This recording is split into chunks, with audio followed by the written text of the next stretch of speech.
Hi, welcome to Come to Think of It, a program where we talk about things that matter. I'm Casey Scott, your host. My guest today is once again Roget Lockard, an addictions counselor. We're having an extended series of discussions on the nature of addiction, and so welcome back, Roget. Thank you, Casey. Now we've been through quite a large territory here, and starting out with a description of your paradigm for understanding addictions and going through the various stages of addiction, forms of addiction, and then hitting bottom, and then we talked at great length about recovery and what's involved in that. And now we want to go to another realm of this conversation, really, because you have posited, I believe, that we live in a culture of addiction. And I wonder if you can just, before we get too deeply into that, if you could just give us a bit of the perspective on that. Yeah, in my work, other than my clinical work with clients, there are basically two agendas that are prevailing.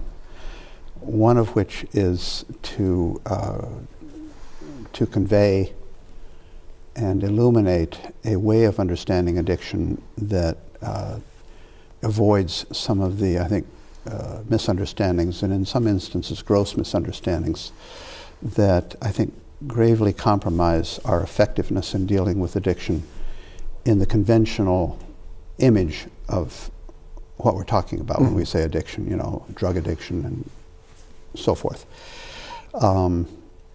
And as important as that is, it's in a certain sense not as important as the other dimension which you were just alluding to, and that is the idea that we live in, that we constitute, that we feed a culture of addiction, and in a very broad framing of it, I understand that addiction has come to constitute the preeminent evolutionary challenge for our species at this time, in the most urgent and pressing terms. That is to say, it's not merely a matter of are we going to thrive, it's a matter of are we going to survive. Clearly. Now, I think a lot of people are going to have a little trouble making that leap. So in terms of laying the groundwork for that, perhaps we could go back and review a lot of the material that we have covered so far in order to have a very clear understanding of what it is that we're talking about here in terms of addiction. So I recall that we talked early on about the addiction being an honest mistake, and I wonder if you could elucidate that just a bit. Yeah, I like that very much, both as a description of what happens, but also as a way to contrast it with the idea that it's some kind of a disease event. It leads to disease. But I think we're poorly served to try to construe it as emerging out of disease. The honest mistake, quite simply, is to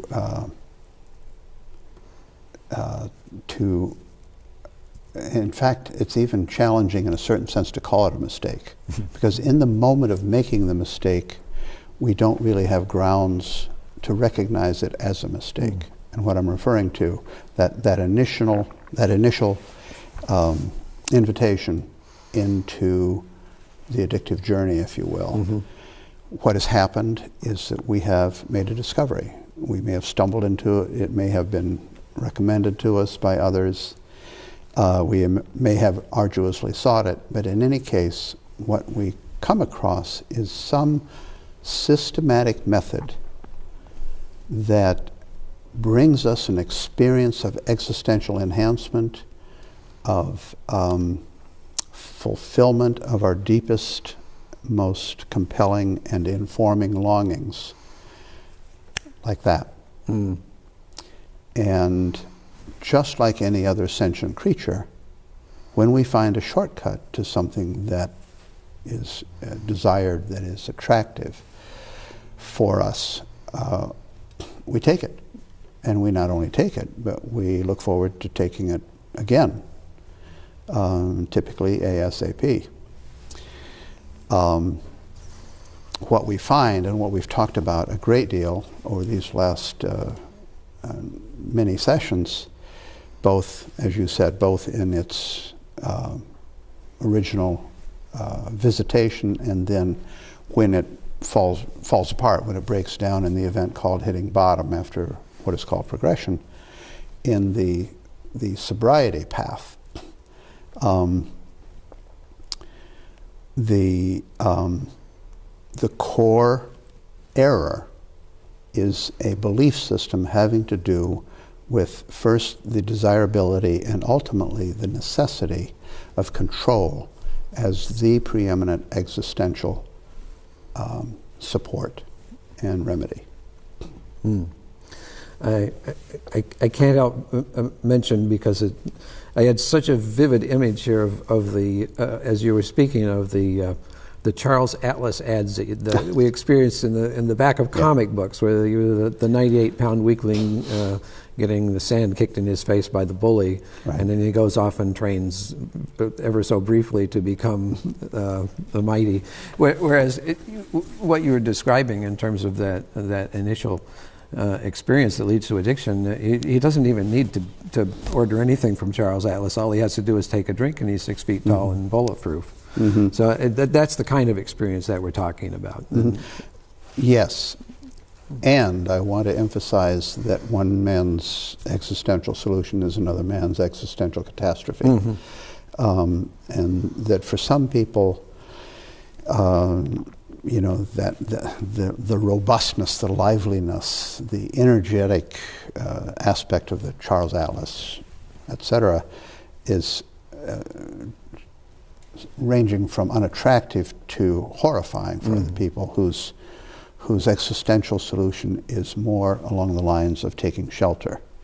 In fact, if I may, since we're doing this review, let me just run down the list of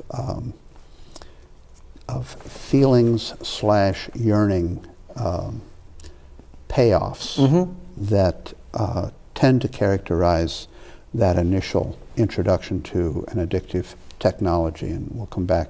We've talked a lot about that. It doesn't hurt to do it again. But and this actually emerged out of my reflections on my own getting entangled up in alcoholism, which was the first and preeminent addiction that really got me in deep trouble. And the first time I got drunk, the outstanding experiences for me were experiences of power and freedom and connectedness. And not merely connectedness between me and others or me and the universe, but connectedness within me, becoming coherent within myself. And then in conversation years later, sober, with a sober friend of mine, I was describing that, and she said, you know, that wasn't my experience. And I said, you know, what was your experience? And she said, for me, it was all about safety. I took refuge in alcohol. And I appreciated that immediately, and I knew that that was the storyline for many people. And indeed, it was the storyline for me, eventually, when all the more glorious experiences had seemingly bankrupted. Still, I would take refuge in that brief period of oblivion. Or because at that point, you desperately need refuge. That's right.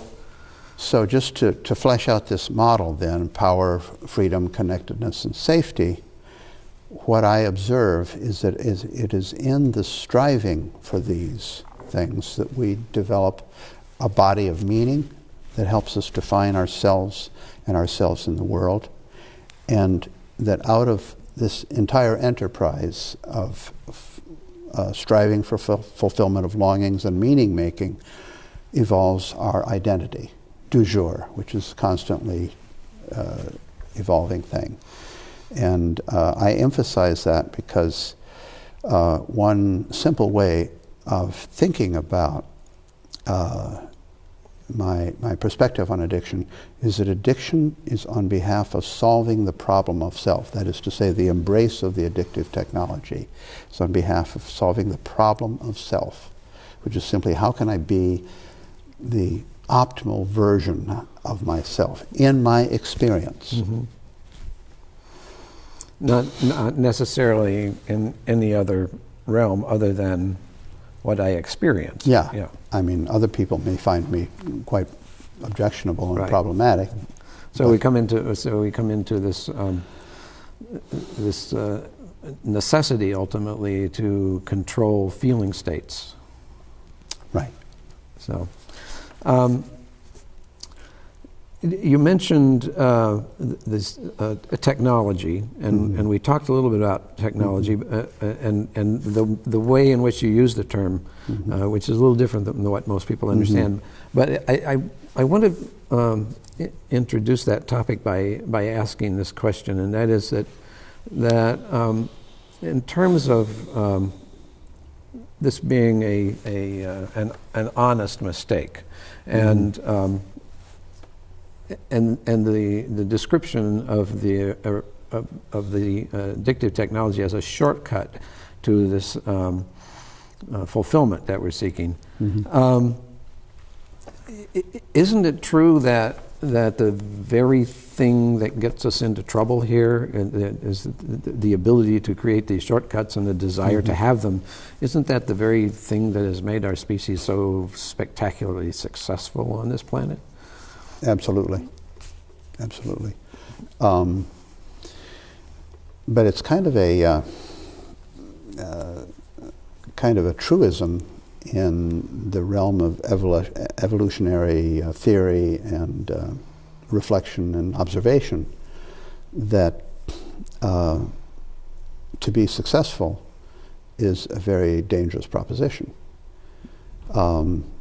because of the tendency to, in effect, succeed at the expense of your surroundings and discover too late that you were dependent on those surroundings staying within certain parameters of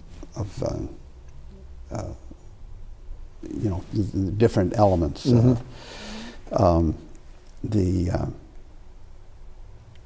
One of the greatest examples of that, long before there were multi-celled animals, were after I believe something like 2 billion years or some amazingly long period of time, there was the single-celled creatures, prokaryotes of that time. There started to be a new version of those creatures that exuded oxygen as a waste product. And that oxygen was toxic to all of their relatives. And so the entire ecological balance of the early life system was devastated.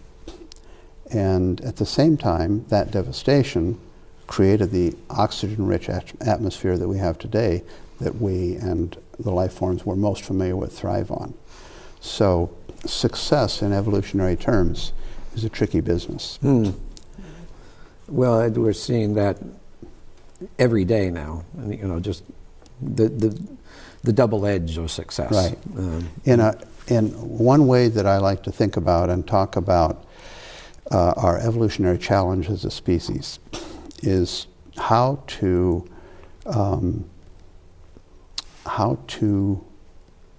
have and utilize the experience of conscious will without it becoming toxic in the ways that we're examining here. I think it may be difficult for many of our viewers to make that leap from understanding this mechanism of addiction to the broad issues of that we face today as a culture, as a nation, as a species.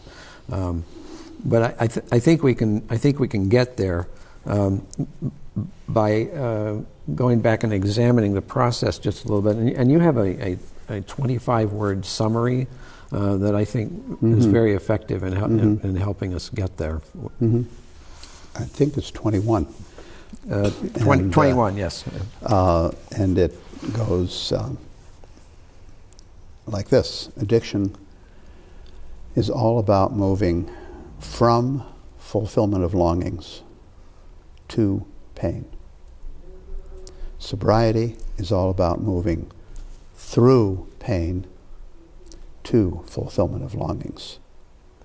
Now, the caveat, maybe it should be 25 words, but because in the first sentence, where it says, from fulfillment of longings, one can build a compelling argument that that's not authentic fulfillment. It's really irrelevant, though, because experientially it's typically the most persuasive experience of fulfillment that the person has ever had. So for all practical purposes, yes. That's how it plays out in the life. And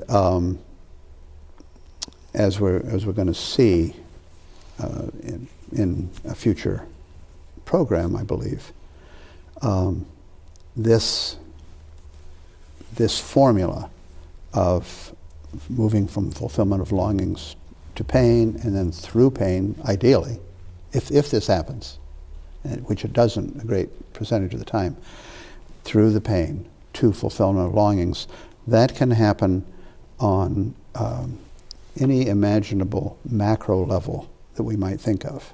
It's not just individuals grappling with their own personal storyline of addiction, but it's families, it's social gatherings of one kind and another, it's corporate entities, it's cultural entities, recreational entities, nation states, ethnic states, so forth and so on, religious ideologies, and so forth. All of these kinds of, I'm going to say, selves, what we could call a superorganism, are susceptible to, and in many instances, glaring examples of addictive consciousness and process and behavior. That's a very interesting way of expressing it. I think the notion of self strikes me as incredibly, even though it seems simple, it strikes me as incredibly complex. And I have seen many, well, I don't know how many, but quite a number of TED Talks and YouTube lectures on self. And what self is, and they're all quite plausible, except that each one of them tends to add up to a component of self rather than an entire picture of self. Can you give us your conception of what a self is? And well, I should say that this is my conception of how the term is most useful in discussing addiction. I don't claim or wish to claim that it is the exclusively viable / useful exposition of the term. But I try to keep it pretty simple. A self, for me, is an entity that has awareness, that has the experience of choice, that has an experience, in the case of addiction, an experience of being conscious of itself. And this is really critical, and this is where I see our species as being distinctive, not in having a corner on that experience, but in having it to a much more exaggerated degree than any other species that we're aware of. And then lastly, just to sort of fulfill the technical adequacy requirements of that a self has a metabolism, that it has an energy exchange relationship with its environment. And through that, it survives and goes through its life cycle, whatever it may be. So the self then is a feature of evolution, obviously, and then you were talking about bacteria or single-celled creatures. So that there is some sort of continuum of selfness along the evolutionary chain? It would certainly appear.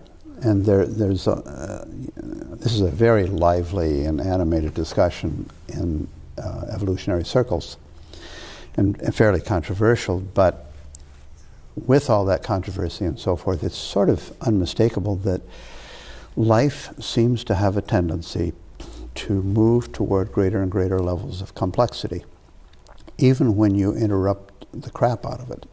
Like the 6 great mass extinctions that we've had to date, and regrettably the one that we are having presently, which is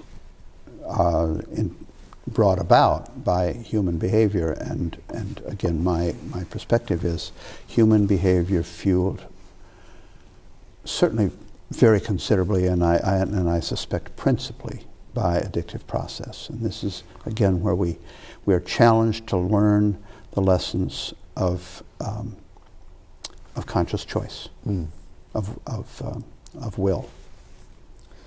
Well, I ask that question because if we see a continuum of self up through the evolutionary chain, then it's not too hard to carry that forward into the entities that you were describing earlier, families, societies, nation states. Well, and the ultimate manifestation that we can be fairly confident of, I mean, it's still controversial, but there's widespread appreciation that in very meaningful sense, the Earth is a living entity. That's by no means met with total agreement, but compared to 30 years ago, or almost 30 years ago, when I wrote my first piece along these lines, which is a paper on my website called Self-Will Run Riot, The Earth as an Alcoholic. And I certainly invite listeners viewers to look that up, because it's the earliest and in some ways the more detailed reflection and examination of those ideas. And then also on the website are more contemporary examinations also. I lost my train of thought there for a moment, but well, you were talking about the tendency and evolution for the experience of self to get more and more. When you were describing the Earth as a living a living thing, it is not difficult for me to visualize humanity as an infestation of this living thing. And although we are part of it, we're part of the life of the planet. Not necessarily a productive part in all instances. So. Okay, now one of the things that we've talked about at some length, but perhaps not enough in our conversations, is the topic of love. And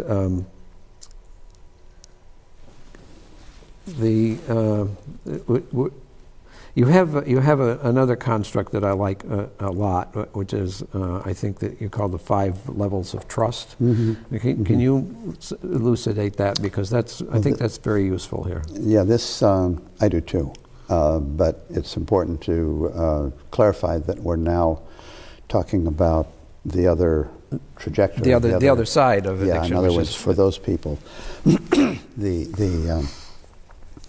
regrettably, at this time, the distinct minority of people who are addressing their addictive predicament, excuse me,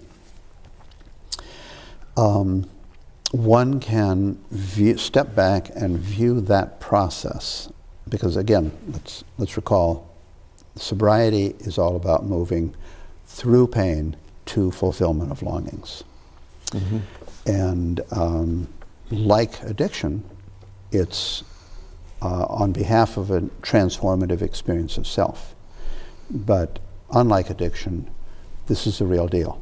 It's authentic, and it's persistent. And it's a piece of work. While it has extraordinary rewards and richness of experience and self-understanding and wisdom and so forth, it's not a stroll in the park. But if you step back and look at the sort of the developmental trajectory of sobriety, I would call it, you can see that there are levels of trust that are reestablished, because in the hitting bottom experience, for those who survive it, and many don't, they are basically starting out with absolutely no trust in anything, because the thing that they have most trusted to keep their lives and their selves together has proven to be totally bankrupt. So in the initial stage of sobriety, what's happening is the person is saying no for one day to whatever it is that was their fix. And their life experience cumulatively has led them to the gut level conviction. It's not an idea, it's a gut level conviction that I need this to survive. I must have it, and therefore I'll do anything to have it. But here they are, they go a day without it, and they wake up the next morning. They survive. When was the last time you went a day without this? Last week. Really? Because I forgot it. In fact, I forgot it 2 days, and I had two reactions. Mm-hmm. The first was panic. That perhaps overstates it, but a matter of degree. Short on the heels of that was a sense of relief because of an awareness of the simplification of my life. That said, perhaps getting a little ahead of ourselves, but I think it's worth noting that I, like a great many people I know, definitely have an addictive entanglement with not merely my iPhone, which is right here, but with many of its potentialities. I'm addicted to Google, whether it's on the iPhone or on my laptop or whatever. I'm addicted to having a question and being able to answer it just like that. Yeah. That said, fine-tuning our propositions here a little bit, as you will remember, addicted to, that preposition is somewhat unsatisfactory for me. And earlier, just a few minutes ago, I used the word entanglement. In a certain sense, it's more accurate to say I'm addicted with these things. But to go back to the love... That emphasizes that the addiction is a process, and the addictive technology is a vehicle for that to be expressed, really. Yeah. The reason I raise this is if there are people in our viewing audience who have not experienced this addictive process, then the thought of doing without this for a day may... Or who don't know they've experienced it. Right. Yeah, I think we may have to leave it there, Roget, because we're out of time. All right. But we will pick this up next time and talk more about that experience of hitting bottom, because maybe we can start off with love. Important. Maybe we can start off with love. Right. Thank you very much. Thank you. Good to have you here. And thank you for joining us on Come to Think of It. Hope you'll be with us next time. Until then, drive cheerfully. I'm KC Stout.